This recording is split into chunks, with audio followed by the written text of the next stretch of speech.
Welcome back. Now, let us discuss the major differences between UV laser and the helium laser. There is the solid laser and the gas laser. The major difference is the active medium. In UV laser, the active medium is a solid medium, and hence it is a solid state laser. Whereas in helium neon laser, the active medium is the mixture of helium and neon gases. The gas laser. Ruby is a solid laser.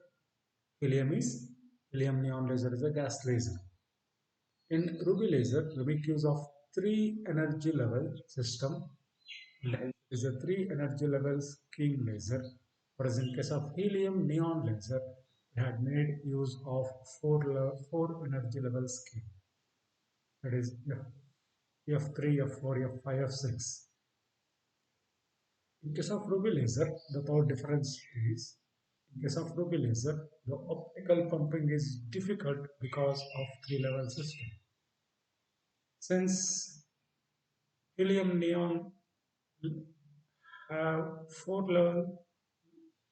energy level scheme, the optical pumping is quite easier when compared to the Ruby laser.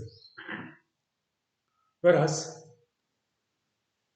in case of Ruby laser, it requires a high intensity flash lamp for optical pumping.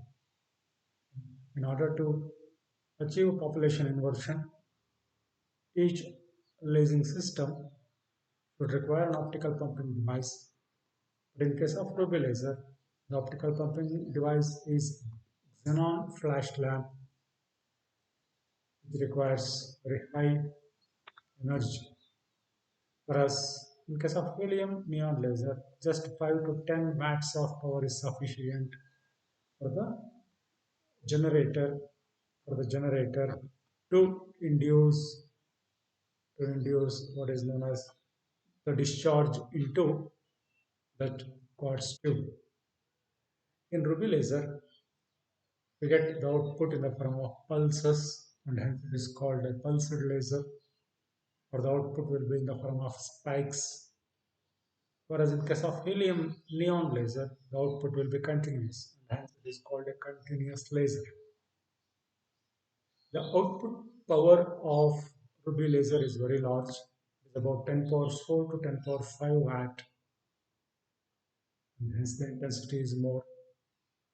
Whereas in case of helium neon laser, the output power of Ruby laser of helium neon laser is very less. It is about zero point 0.5 to 50 milliwatt. Though it is continuous, its intensity, in other words, the power output is very low. In case of Ruby laser, the spectral purity is low, whereas in helium neon laser, the spectral purity is very high. The stability of frequency is less in Ruby laser and it will be large in helium neon laser. The output of Ruby laser will have a wavelength of 6943 angstrom, whereas in case of helium neon laser, the output radiation will have a wavelength of 6328 angstrom. Since in case of Ruby laser, we are making use of xenon flash lamp in order to achieve population inversion by optical pumping. It produces large amount of heat energy. Therefore, the system gets heated. So, in order to keep the system cool, we'll have should have a cooling system.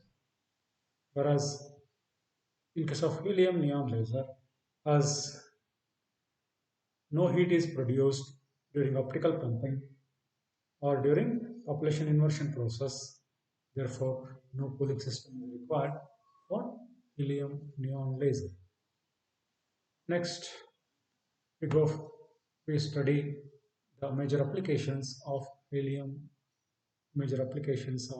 lasers.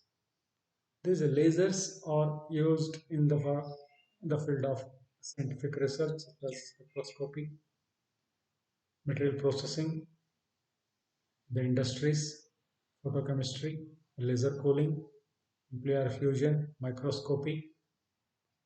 They can have applications in industrial and commercial fields. They are used in the field of photography. They are used in the military field, such as defensive countermeasure measures. They are used in targeting, ranging, and target fixators. They are used in fire alarms, such as laser sight and eye targeted lasers. They are used in the field of medicine, and it will have many more applications in the common day to day life. Let us see one by one what are the applications. So, here, one such, a, one such application of laser. Lasers are used in in the generation of barcode as well as in order to read the barcode, make use of laser devices. One of the major application of laser in the marketing field. And the communication, laser plays a very important role in transmitting signals from place to place, large number of signals that go in very small cables. And this is the laser fiber optics. It can carry millions of signals in a thin wire. And this is the application of laser in civil engineering. Civil engineering will have the applications of laser. Laser will have applications in printing. Laser printers are there. And in order to read and write CDs and DVDs, lasers are used. CD burners and CD players will make use of these devices. And this is one more application of lasers. Lasers are used in the construction of hologram stickers.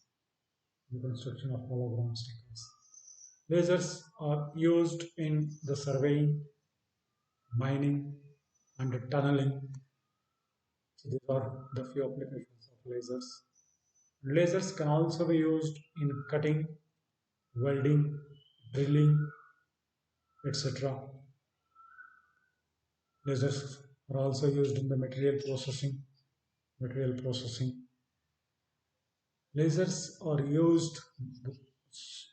These are the powerful lasers. The powerful lasers which can destroy the missiles from the ground. They are used in the field of spectroscopy as source. Spectroscopy as source. Lasers can also be used to identify the hazards in the environment. They are used in order to produce plasma for research purpose. They are used in medicine, in the cataract eye surgery, in drilling small holes in the tooth, in the bloodless surgery, and in order to remove the clots in the blood vessels, etc. This is one of the fascinating application where most of you have seen laser light show, and lasers are very sensitive. Lasers are very, as they are very intense. One should take care that one should not expose to laser directly. Lasers cannot be seen directly, or in other words, laser should not be focused onto the eye directly, which causes blindness, damages the eyesight. Therefore, protective glasses has to be used. So, summarizing the applications of laser, they are used for drilling hole in hard materials like diamond, teeth, etc. They can also be used to vaporize metals, can be used in welding, retinal surgery, treatment of tumors, etc. They are used in the bloodless surgery as a tool to minimize blood loss by fusing the blood vessels. In Raman spectroscopy for the accurate the Raman spectroscopy, lasers are used as a source of light. The accurate measurement of length, or in other words, the accurate measurement of distance, planets, stars, etc., and the velocity of light can also be used, can also be measured by making use of laser light. In the high-speed photography, we make use of laser light. The construction of holography we use to determine so that we have in the underwater communication, we make use of lasers and to destroy aeroplanes, missiles, satellites, etc. We make use of lasers. These are the applications of laser light.